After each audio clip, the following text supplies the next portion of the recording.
भैया, वेलोसिटी तो पता है, पर एंगुलर वेलोसिटी किसे कहते हैं?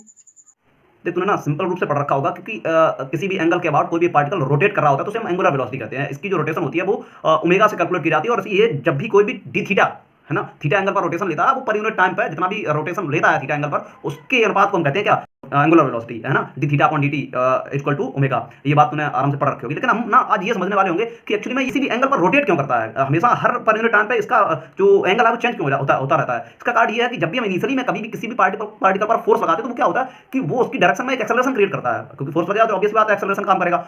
और अगर कोई पार्टिकल एंगुलर शेप अगर लिए हुआ है तो डेफिनेटली क्या कर रहा है कि उस पर एक उसी के लॉन्गिट्यूडनल एक ऐसा फोर्स सेंटर के बाद एक ऐसा फोर्स लग रहा होगा जिसे हम सेंटीमीटर फोर्स कहते हैं। तो अगर फोर्स लगा तो सिंपल सी बात है एक्सेलरेशन भी काम कर रहा होगा। तो उस एक्सेलरेशन सेंटीमीटर एक्सेलरेशन और लीनियर एक्सेलरेशन दोनों के कारण से एक नेट एक्सेलरेशन बनता है जो कि उसकी डायरेक्शन को निर्भर करता है कि वो पार्टिकल किधर साइड मूव करेगा, क्योंकि एक्सेलरेशन एक वेक्टर क्वांटिटी है और उन दोनों एक्सेलरेशनों का रिजल्टेंट ये तय करता है कि वो पार्टिकल किधर जाएगा। तो